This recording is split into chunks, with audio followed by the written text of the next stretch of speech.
Bonjour à tous, je suis Isabelle Cornégeux, énergéticienne en Corrèze, à Brive plus précisément. Et ce soir, oui, parce que là c'est le soir quand j'enregistre, j'ai eu envie de faire une vidéo sur le taux vibratoire et surtout voir avec vous comment on peut l'augmenter, ce taux vibratoire. Parce que en tant qu'humain, enfin comme tout ce qui est vivant, on est composé de matière et d'énergie.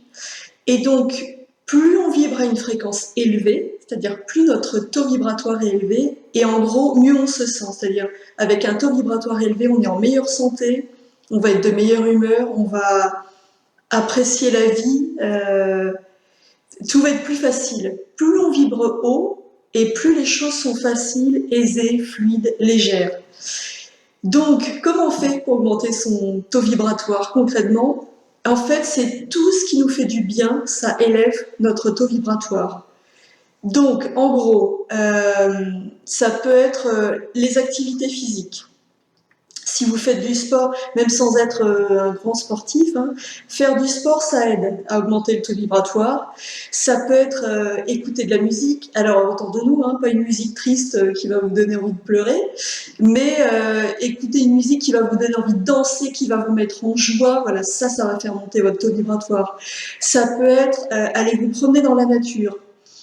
Parce que la nature, il n'y a rien de tel pour remonter nos fréquences. Ça peut être avoir une alimentation saine. Alors bon, je ne vais pas vous le cacher, l'alimentation, c'est pas mon point fort parce que moi je suis hyper gourmande, mais heureusement il y a plein d'autres méthodes.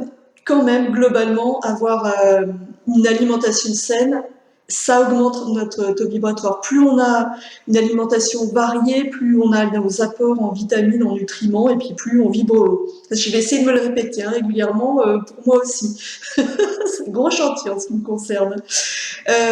Quoi d'autre? Les loisirs, la méditation. Je regroupe les deux parce qu'en fait, je sais pas, quelqu'un qui va aimer la peinture, qui va peindre, ça peut largement être aussi bénéfique qu'une méditation. Donc les loisirs, ça va être tout ce qui, j'allais dire tout ce qui vous fait vibrer, oui, forcément, tout ce qui libère votre créativité, ça va augmenter votre taux vibratoire. C'est aussi s'entourer de personnes qui vibrent à la même fréquence que vous.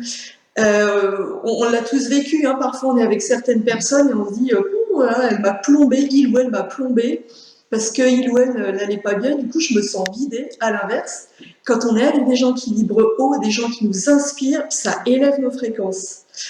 Il y a également se libérer des émotions qui vibrent bas.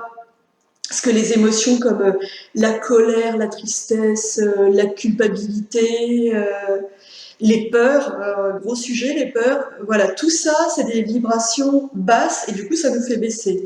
Donc, travailler sur nos émotions, travailler à libérer tout ce qui nous entrave et travailler à guérir nos blessures, et bien pour le coup, ça va nous élever en vibration. L'ancrage aussi, c'est très important. Parce que si on a tout le temps la tête dans les étoiles, c'est bien, hein, d'être rêveur, c'est chouette, mais plus on va être ancré, aligné, et plus on va vibrer haut. L'ancrage, c'est tout bête, hein, ça peut être juste se poser et puis se dire, voilà, je prends conscience de mes pieds sur le sol, comment est le contact de mes pieds sur le sol. Ça peut être imaginer qu'on a des racines qui descendent profondément dans la terre.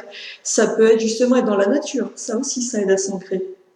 Donc plus on travaille l'ancrage, plus on vibre haut. Et puis ça peut être aussi se mettre dans un état d'être qui va nous faire vibrer plus haut, c'est-à-dire être dans certaines émotions. Une des émotions qui vibre le plus haut, c'est la gratitude. Donc ça peut être le soir avant de se coucher, ou le matin en se levant, peu importe, mais de se dire je peux dire merci pour quoi dans ma vie. Et alors, même quand on n'est pas en grande forme, hein, on en trouve toujours des choses. La gratitude, on peut la trouver toujours. Hein. Ça peut être, j'ai un toit, j'ai de quoi me nourrir, j'ai des amis, je suis entourée. Il y a 10 000 choses dans une journée qui peuvent nous faire éprouver de la gratitude. Donc ça aussi, hop, ça monte nos fréquences. Et puis autre chose, un truc mais tout bête que moi je pratique régulièrement, c'est la respiration consciente. Je vous montre, ça prend mais quelques secondes. Hein.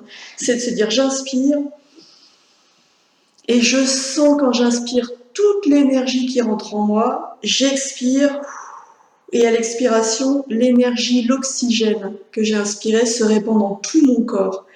Et c'est de faire comme ça quelques grandes respirations. Et à chaque respiration, prendre conscience du plein d'énergie qu'on est en train de faire. Et à chaque respiration, ça peut être tout simplement de se répéter, j'élève mon taux vibratoire. Je respire, je me pose et j'élève mes fréquences.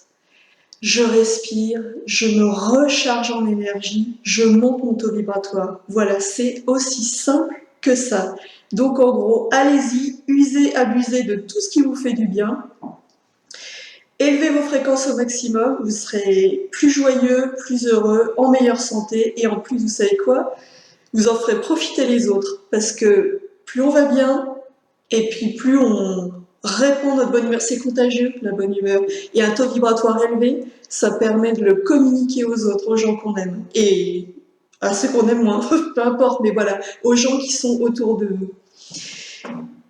Et puis, j'en reviens à une technique, moi, que j'aime particulièrement, c'est la réflexologie abdominale. J'en reviens toujours à ça, parce que je suis énergéticienne, où j'utilise différents outils, mais quand même, la réflexologie abdominale, je trouve que passer par le ventre, c'est un outil fantastique pour libérer les émotions, pour libérer tout ce qui nous entrave, libérer les blessures, libérer tout ce que le corps a gardé en mémoire. Donc, et ben ça aussi, ça peut être un moyen. Je parle de la réflexologie abdominale parce que moi, c'est un de mes outils favoris, mais il y a plein de trucs, vous pouvez être accompagné de plein de moyens différents. Et surtout, seul, vous pouvez faire plein de choses. Donc, reprenez votre pouvoir, montez vos fréquences et faites-en profiter les autres. À très bientôt, portez-vous bien, au revoir.